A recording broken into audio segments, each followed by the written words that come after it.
വിശദമായ വാർത്തയിലേക്ക്. പാകിസ്ഥാനിലെ കറാച്ചിയിൽ വൻ ഭീകരാക്രമണം. കറാച്ചിയിലെ പോലീസ് ആസ്ഥാനം ഭീകര സംഘം ആക്രമിച്ചു. ഉന്നത പോലീസ് ഉദ്യോഗസ്ഥർ ഉൾപ്പെടെ നിരവധി പേരെ ആക്രമികൾ ബന്ദികളാക്കി. ഇസ്ലാമിക തീവ്രവാദി സംഘടനയായ തെഹ്രീക്കെ താലിബാൻ പാകിസ്ഥാൻ ആക്രമണത്തിന്റെ ഉത്തരവാദിത്തം ഏറ്റെടുത്തു.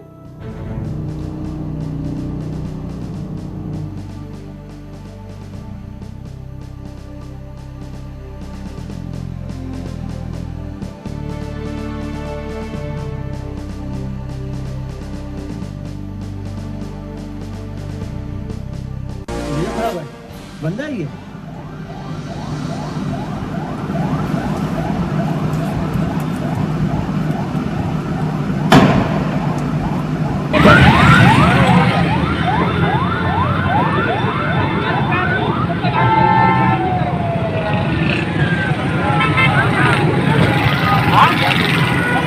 इसके पास गोली वाला वोट क्या है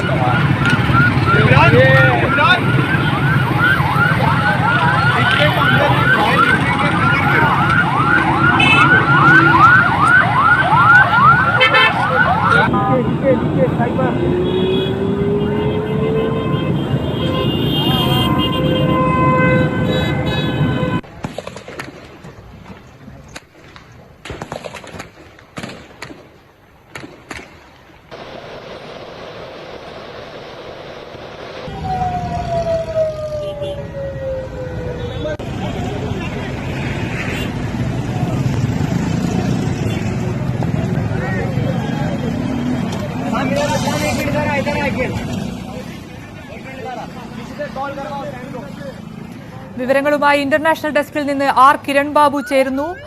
കിരൺ, പാകിസ്ഥാനെ ഞെട്ടിച്ച് പോലീസ് ആസ്ഥാനത്താണ് ഭീകരാക്രമണം ഉണ്ടായിരിക്കുന്നത്. എപ്പോഴായിരുന്നു സംഭവം? നിലവിലെ സാഹചര്യം എങ്ങനെയാണ്? അതിന് ഏറ്റവും പുതിയ വിവരം അനുസരിച്ച് 5 നിലകളുള്ള കെട്ടിടത്തിലെ 3 നിലകളിലും പൂർണ്ണമായും പോലീസിന്റെ നിയന്ത്രണത്തിലായി കഴിഞ്ഞു. ഇനി 2 നിലകൾ കൂടിയാണ് നിയന്ത്രണത്തിലാവാനുള്ളത്. ഈ 2 നിലകളിലാണ് ഇപ്പോൾ ഭീകരർ തമ്പടിച്ചിട്ടുള്ളത് എന്നാണ് പോലീസിൽ നിന്ന് അവിടെ നിന്ന് വായിച്ചാൽ വരുന്ന വിവരങ്ങൾ. എന്തായാലും ആ 2 നിലകൾ കൂടി ഇനി കീഴടക്കേണ്ടതുണ്ട്. അവിടെയാണ് ആയുധധാരികളായ ഭീകരവാദികളുള്ളത്. അവരുമായിട്ടുള്ള ഏറ്റുമുട്ടൽ ഇടയ്ക്ക് തുടരുകയാണ്. കഴിഞ്ഞ കുറെ നേരമായി പൂർണ്ണമായും ഈ നഗരത്തിൽ ഈ പോലീസ് സ്റ്റേഷൻ നിൽക്കുന്ന പ്രദേശം പൂർണ്ണമായും പോലീസിന്റെയും സൈന്യത്തിന്റെയും നിയന്ത്രണത്തിലാണ്. പാക് സൈന്യവും പൂർണ്ണമായും അവിടെ എത്തിച്ചേർന്നിട്ടുണ്ട്. ഇടയ്ക്ക് നേരത്തെ സ്ഫോടനങ്ങൾ നടന്നിരുന്നു. എന്നാൽ ഏറ്റവും അടുത്ത നിമിഷങ്ങളിൽ അങ്ങനെ സ്ഫോടനങ്ങളൊന്നും റിപ്പോർട്ട് ചെയ്തിട്ടില്ല. 2 മരണമാണ് ഔദ്യോഗികമായി സ്ഥിരീകരിച്ചിട്ടുള്ളത്. ഒപ്പം 3 പേർക്ക് പരിക്കേറ്റിട്ടുണ്ട് എന്നതും സ്ഥിരീകരിച്ചിട്ടുണ്ട്. എന്നാൽ ആകെ എത്ര മരണമുണ്ട് എന്നത് സംബന്ധിച്ചോ അല്ലെങ്കിൽ എത്ര പേർക്ക് പരിക്കേറ്റിട്ടുണ്ടോ എന്ന് വെച്ചോ കൃത്യമായ വിവരങ്ങൾ ലഭ്യമല്ല. കാരണം ഇപ്പോഴും അവിടെ ഏറ്റുമുട്ടൽ തുടരുകയാണ്. ഇപ്പോഴും സ്ഫോടനങ്ങൾ കഴിഞ്ഞ 1 മണിക്കൂറിനുള്ളിൽ മാത്രമാണ് തുടർ സ്ഫോടനങ്ങൾ ഉണ്ടാവാതിരുന്നത്. അതിനു മുമ്പെല്ലാം തുടർ സ്ഫോടനങ്ങൾ ഉണ്ടായിരുന്നു. ഈ കെട്ടിടം പൂർണ്ണമായും ഈ നിയന്ത്രണത്തിലേക്ക് കൊണ്ടുപോകും. അതിന് കെട്ടിടത്തിന്റെ പ്രധാന ലൈറ്റുകൾ ഒഴിച്ച് മറ്റു സ്ഥലങ്ങളിലെല്ലാം വൈദ്യുതിബന്ധം പൂർണ്ണമായും വിച്ഛേദിച്ചിരിക്കുകയാണ്.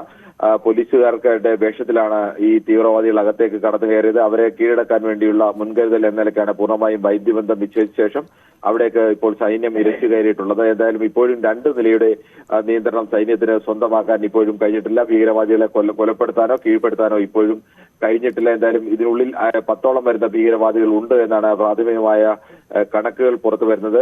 ഇന്ന് വൈകുന്നേരത്തോടു കൂടിയാണ് കറാച്ചിയിൽ ഈ ഭീകരാക്രമണം ഉണ്ടായത്. പോലീസ് വേഷധാരികളായ ഭീകരരാണ് കറാച്ചിയിലെ പോലീസ് ആസ്ഥാനത്തേക്ക് ഇരച്ചു കയറിയത്. അവർ ആയുധധാരികൾ കൂടിയായിരുന്നു.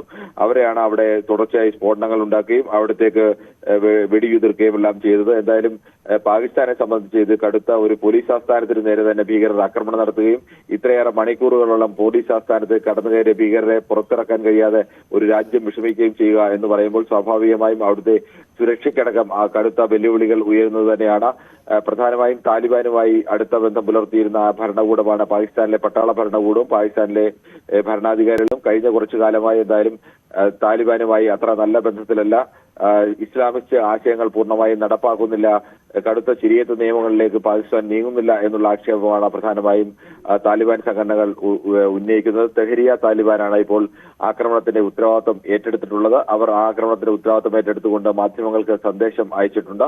പക്ഷേ ഇപ്പോഴും അവർ തന്നെയാണ് ആക്രമണം എന്ന് സ്ഥിരീകരിക്കാൻ പാകിസ്ഥാന്റെ ഔദ്യോഗിക മാധ്യമങ്ങളോ പാകിസ്ഥാൻ സർക്കാരോ തയ്യാറായിട്ടില്ല. എന്തായാലും ഇപ്പോൾ തൽക്കാലം അവരുടെ മുന്നിലുള്ള ഏറ്റവും പ്രധാനപ്പെട്ട വെല്ലുവിളി ഈ പോലീസ് സ്റ്റേഷൻ പൂർണ്ണമായി മോചിപ്പിക്കുക, ഭീകരരെ വധിക്കുകയോ കീഴ്പ്പെടുത്തുകയോ ചെയ്യുക എന്നുള്ളതാണ്.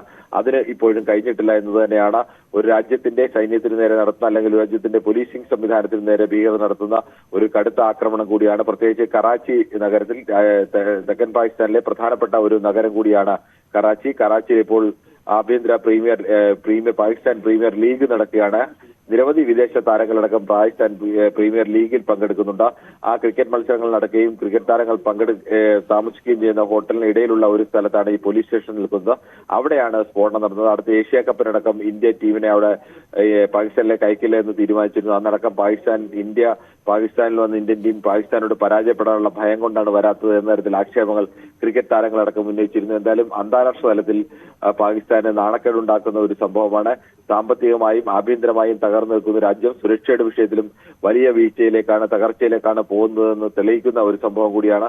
സ്വാഭാവികമായും പാകിസ്ഥാനിൽ ഇത്തരം സംഭവങ്ങൾ ഉണ്ടാകുമ്പോൾ ഇന്ത്യ അതിർത്തിയിൽ കൂടുതൽ ജാഗ്രത പുലർത്തും. പാകിസ്ഥാനിലെ സംഭവങ്ങൾ ഇത്തരം അരക്ഷിതാവസ്ഥ മറികടക്കാൻ വേണ്ടി ഇന്ത്യക്ക് നേരെ ആക്രമണം മുതിർക്കുക എന്നുള്ള തന്ത്രം പലപ്പോഴും പാകിസ്ഥാൻ ഉപയോഗിച്ചിട്ടുണ്ട്. ഇപ്പോഴും അത് ഉപയോഗിക്കാനുള്ള സാധ്യത മുന്നിൽ കണ്ട സ്വാഭാവികമായും ഇന്ത്യ അതിർത്തിയിൽ സുരക്ഷ ശക്തമാക്കിയിട്ടുണ്ടാവണം. ശരി, പാകിസ്ഥാനിലെ കറാച്ചിയിലാണ് ഭീകരാക്രമണം ഉണ്ടായിരിക്കുന്നത്. സാമ്പത്തിക പ്രതിസന്ധിക്കും ഭരണ പ്രതിസന്ധിക്കും പിന്നാലെ ആഭ്യന്തര സുരക്ഷാ പ്രതിസന്ധിയിലാണ് പാകിസ്ഥാൻ. കിരൺ ബാബുവാണ് വിവരങ്ങൾ പങ്കുവച്ചത്. മറ്റു വാർത്തകളിലേക്ക്. അജ്മാനിലുണ്ടായ വൻ തീപിടുത്തത്തിൽ നിരവധി സ്ഥാപനങ്ങളും വാഹനങ്ങളും കത്തിനശിച്ചു. വെള്ളിയാഴ്ച പുലർച്ചെ 3:30 അജ്മാൻ വ്യവസായ മേഖലയിലെ ഓയിൽ ഫാക്ടറിയിൽ നിന്നാണ് തീ പടർന്നത്.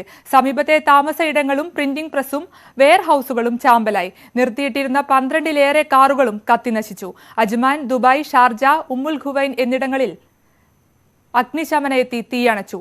ആളപായമുള്ളതായി അറിവില്ല.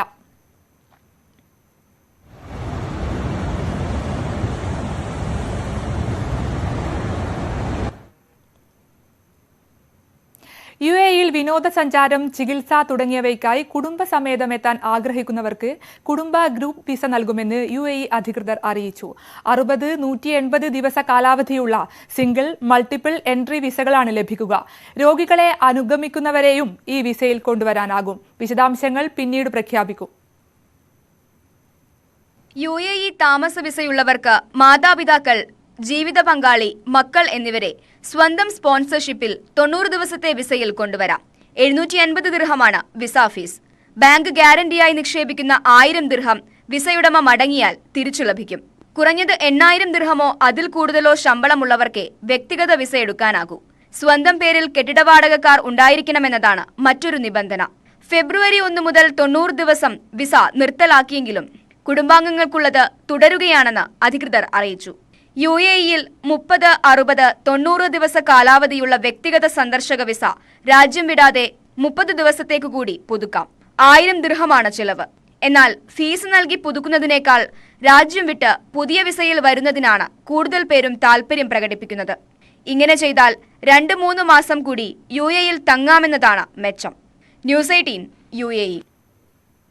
സഹിഷ്ണുതയുടെയും സഹവർത്തിത്വത്തിന്റെയും സന്ദേശം നൽകി എബ്രാഹിം ഫാമിലി ഹൌസ് തുറന്നു.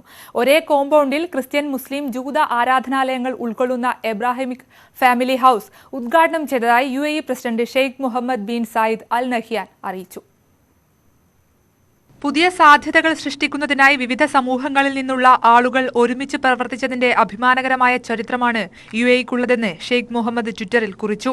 എബ്രാഹാമിക് ഫാമിലി ഹൌസ് ഉദ്ഘാടനം ചെയ്യപ്പെടുമ്പോൾ പരസ്പര ബഹുമാനം, ധാരണ, വൈവിധ്യം എന്നിവയുടെ ശക്തി വിനിയോഗിക്കാൻ തങ്ങൾ പ്രതിജ്ഞാബദ്ധരാണെന്നും അദ്ദേഹം പറഞ്ഞു. വിവിധ മതവിശ്വാസികൾക്ക് ഒരുമിച്ച് ഒരിടത്ത് പ്രാർത്ഥനയ്ക്കെത്താമെന്നുള്ളതാണ് സവിശേഷത. ഇമാം അൽ തൈബ് പള്ളി, സെന്റ് ഫ്രാൻസിസ് പള്ളി, മോസസ് ബിൻ മൈമൺ സിനഗോഗ് എന്നിവയാണ് 3 ആരാധനാലയങ്ങൾ. പഠനത്തിനും സമൂഹത്തിൽ ഇടപെടുന്നതിനുമുള്ള ഒരു ഫോറവും ഇതിൽ ഉൾപ്പെടുന്നു. സാദിയാത്ത് ദ്വീപിലുള്ള എബ്രാഹിമിക് ഫാമിലി ഹൌസ് മാർച്ച് 1 മുതലാണ് സന്ദർശനത്തിനായി തുറക്കുകയെന്ന് വെബ്സൈറ്റിൽ അറിയിച്ചു. News 18 UAE. ഇനി നോക്കാം ഇന്നത്തെ വിനിമയ നിരക്കുകൾ. UAE ദിർഹം 22 രൂപ 53 പൈസ, സൗദി റിയാൽ 22 രൂപ 7 പൈസ, കുവൈറ്റി ദിനാർ 269 രൂപ 99 പൈസ, ഖത്തറി റിയാൽ 22 രൂപ 73 പൈസ, ഒമാനി റിയാൽ 214 രൂപ 89 പൈസ, ബഹ്റൈനി ദിനാർ 219 രൂപ 50 പൈസ.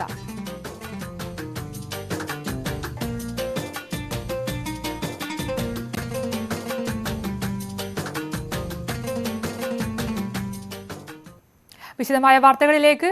കുരുക്കുമുറുക്കി ഇഡി.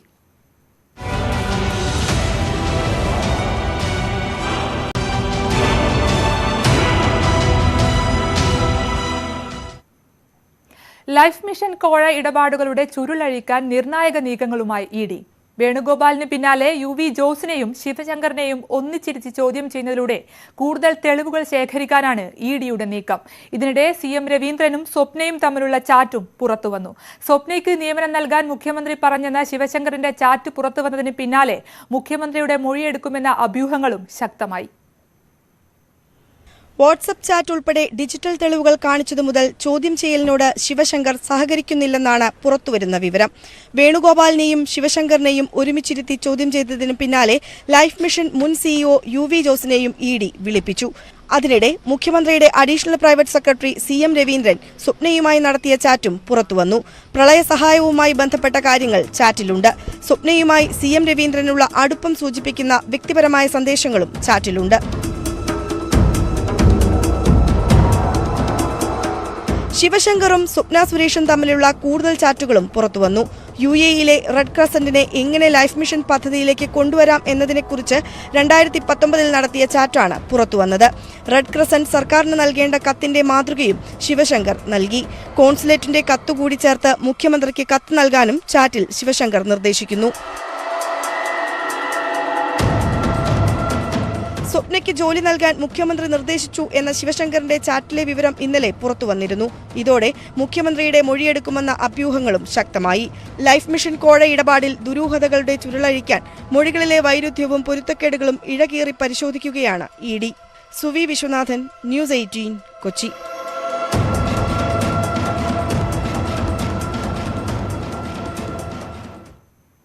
റിസർവ് ബാങ്ക് ഹൈക്കോടതിയിൽ സമർപ്പിച്ച സത്യവാങ്മൂലത്തോടെ കിഫ്ബിയിൽ എല്ലാം സുതാര്യമെന്ന സർക്കാർ വാദം ശക്തിപ്പെട്ടെന്ന് മുൻ ധനമന്ത്രി തോമസ് ഐസക് ന്യൂസ് 18നോട്. ഇഡിക്ക് ശ്വാസം മുട്ടുമെന്നല്ലാതെ എത്ര മുങ്ങിത്തപ്പിയാലും ഒന്നും കിട്ടാൻ പോകുന്നില്ല. മസാല ബോണ്ടിന്റെ പേരിൽ പ്രതിപക്ഷം പുകമറ സൃഷ്ടിക്കുകയായിരുന്നുവെന്നും തോമസ് ഐസക് ന്യൂസ് 18നോട് പറഞ്ഞു. മസാല ബോണ്ട് വഴി വിദേശത്ത് നിന്ന് പണം സമാഹരിക്കാൻ കിഫ്ബിക്ക് അനുമതി നൽകിയിട്ടുണ്ടെന്നായിരുന്നു റിസർവ് ബാങ്കിന്റെ സത്യവാങ്മൂലം.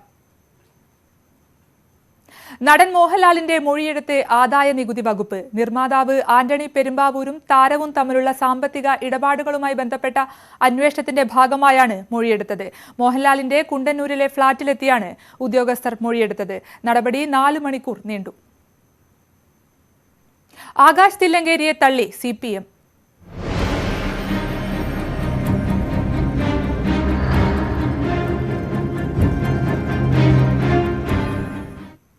സ്ത്രീത്വത്തെ അപമാനിച്ചു എന്ന DYFI വനിതാ നേതാവിന്റെ പരാതിയിൽ ആകാശ് തില്ലങ്കേരിക്കും കൂട്ടാളികൾക്കും കോടതി ജാമ്യം അനുവദിച്ചു. ആകാശ് തില്ലങ്കേരി നേരിട്ടെത്തിയാണ് കോടതിയിൽ കീഴടങ്ങിയത്. ജിജോയെയും ജയപ്രകാശിനെയും പോലീസ് അറസ്റ്റ് ചെയ്താണ് കോടതിയിൽ ഹാജരാക്കിയത്. അതിനിടെ ആകാശിനെതിരെ കാപ്പ ചുമത്തുന്നതിനായുള്ള നടപടികൾ കണ്ണൂർ പോലീസ് ആരംഭിച്ചു.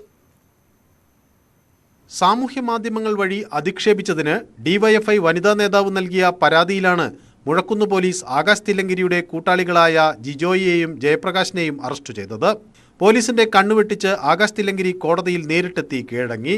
മട്ടന്നൂർ മജിസ്ട്രേറ്റ് കോടതി 3 പ്രതികൾക്കും ജാമ്യം അനുവദിച്ചു. അതേസമയം സാമൂഹ്യ മാധ്യമങ്ങൾ വഴിയുള്ള തർക്കങ്ങൾ അവസാനിപ്പിക്കാനാണ് CPM പാർട്ടി ഭാരവാഹികൾക്ക് നൽകിയിട്ടുള്ള നിർദ്ദേശം. സാമൂഹ്യ മാധ്യമങ്ങൾ വഴിയുള്ള വിമർശനം ഒഴിവാക്കി ആകാശുമായി ബന്ധപ്പെട്ട വിഷയങ്ങളിൽ നിയമപരമായി നീങ്ങുന്നതാണ് ഉത്തമമെന്നാണ് CPMന്റെ നിലപാട്. കണ്ണൂരിൽ പാർട്ടി ഭാരവാഹികളും പാർട്ടി തള്ളിപ്പറഞ്ഞവരും തമ്മിലുള്ള തർക്കം കഴിഞ്ഞ കുറച്ചു ദിവസങ്ങളായി സാമൂഹ്യ മാധ്യമങ്ങളിൽ തുടരുകയാണ്. ഇത് പാർട്ടിയെ പ്രതിസന്ധിയിലാക്കുന്നു എന്നാണ് വിലയിരുത്തൽ. അതേസമയം ആകാശ് തില്ലങ്കേരി പ്രതിയായ ഷുഹൈബ് വധക്കേസിൽ CBI അന്വേഷണം വേണമെന്ന് ആവശ്യപ്പെട്ടുള്ള പ്രതിഷേധം കോൺഗ്രസ് ശക്തമാക്കുകയാണ്. ഷുഹൈബ് വധക്കേസിൽ അന്വേഷണത്തിന് CBI വരുന്നതിനോട് എതിർപ്പില്ല എന്ന് പറഞ്ഞ CPM സംസ്ഥാന സെക്രട്ടറി MV ഗോവിന്ദൻ പക്ഷേ അത് കൂട്ടിലടച്ച തത്തയാണെന്ന് കൂടുതൽ ബോധ്യപ്പെടുന്ന കാലമാണിതെന്നും കൂട്ടിച്ചേർത്തു.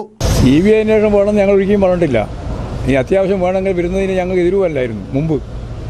ഇപ്പോൾ CBI എന്ന് പറയുന്നത് കൂട്ടിലടച്ച തത്തയാണ് എന്ന് അന്ന് പറഞ്ഞത് കുറേയും കൂടി അന്വേഷണമാകുകയാണ്. അതുകൊണ്ട് CBI അന്വേഷണമാണ് എല്ലാറ്റിൻ്റെയും അവസാന വാക്ക് എന്ന് പറയുന്നത് ഞങ്ങൾ വിശ്വസിക്കുന്നില്ല. അന്നുമില്ല, ഇന്നുമില്ല, നാളെയുമില്ല. അങ്ങനെയാണ്. കൊട്ടേഷന് ആഹ്വാനം നൽകി പാർട്ടി നേതൃത്വം കൈവിട്ടു എന്ന ആകാശിന്റെ ഫേസ്ബുക്കിലെ കഴിഞ്ഞ ദിവസത്തെ വെളിപ്പെടുത്തൽ വലിയ രാഷ്ട്രീയ വിവാദങ്ങൾക്കാണ് തിരികൊളുത്തിയത്. ന്യൂസ് 18 കണ്ണൂർ. RSS ചർച്ചാ വിവാദത്തിൽ ജമാഅത്തെ ഇസ്ലാമിക്കെതിരെ രൂക്ഷ വിമർശനവുമായി സമുദായ സംഘടനകൾ. മീഡിയ വൺ ചാനലിനെതിരായ നടപടികൾ ഭയന്നാണ് ചർച്ചയെന്ന് സമസ്തയും ജമാഅത്തെ ഇസ്ലാമിയുടെ കപടമുഖം വ്യക്തമായെന്ന് മുജാഹിദ് പ്രസ്ഥാനവും കുറ്റപ്പെടുത്തുന്നു. ഭരണകൂടത്തെ നിയന്ത്രിക്കുന്ന RSSുമായി ചർച്ച നടത്തിയതിൽ തെറ്റില്ലെന്ന മാധ്യമം പത്രത്തിലെ ലേഖനമൊഴിച്ചാൽ പരസ്യ പ്രതികരണങ്ങൾക്കൊന്നും നേതൃത്വം തയ്യാറായിട്ടില്ല. RSSുമായുള്ള ചർച്ചയുടെ ഉള്ളടക്കം ജമാഅത്തെ ഇസ്ലാമി നേതൃത്വം വ്യക്തമാക്കണമെന്ന് മുഖ്യമന്ത്രി പിണറായി വിജയൻ. സംഘപരിവാറുമായി വിയോജിപ്പുകൾക്കപ്പുറം സംവാദങ്ങളും ചർച്ചകളും ആവശ്യമാണെന്ന ജമാഅത്തെ ഇസ്ലാമിയുടെ ന്യായം അവരുടെ കാപട്യം വെളിവാക്കുന്നതാണ്. ഇന്ത്യൻ ന്യൂനപക്ഷങ്ങളുടെ പൊതുപ്രശ്നങ്ങൾ ഭരണം നിയന്ത്രിക്കുന്ന RSSന് മുന്നിൽ അവതരിപ്പിക്കാനാണ് ചർച്ച നടത്തിയതെന്ന വാദം വിചിത്രമാണ്. ഇത് മതനിരപേക്ഷ സമൂഹത്തിനോടുള്ള വെല്ലുവിളിയാണ്. ന്യൂനപക്ഷങ്ങളുടെ അട്ടിപ്പേരവകാശം ആരാണ് ജമാഅത്തെ ഇസ്ലാമിക്ക് നൽകിയതെന്ന് മുഖ്യമന്ത്രി ഫേസ്ബുക്ക് കുറിപ്പിൽ ചോദിച്ചു. കായിക വാർത്തകൾ. ഡൽഹി ക്രിക്കറ്റ് ടെസ്റ്റിന്റെ ഒന്നാം ഇന്നിംഗ്സിൽ ഓസ്ട്രേലിയയെ 263 റൺസിന് പുറത്ത്. 4 വിക്കറ്റ് വീഴ്ത്തിയ മുഹമ്മദ് ഷമിയും 3 വിക്കറ്റ് വീതം വീഴ്ത്തിയ അശ്വിനും രവീന്ദ്ര ജഡേജയും ചേർന്നാണ് ഓസീസിനെ ആദ്യ ദിനം തന്നെ ഓൾ ഔട്ടാക്കിയത്. 81 റൺസ് എടുത്ത ഉസ്മാൻ ഖവാജയും 72 റൺസുമായി പുറത്താകാതെ നിന്ന പീറ്റർ ഹാൻസ്കോബുമായാണ് ഓസ്ട്രേലിയക്ക് മോശമല്ലാത്ത സ്കോർ സമ്മാനിച്ചത്. മറുപടി ബാറ്റിംഗ് ആരംഭിച്ച ഇന്ത്യ വിക്കറ്റ് നഷ്ടം കൂടാതെ 21 റൺസ് എടുത്തിട്ടുണ്ട്.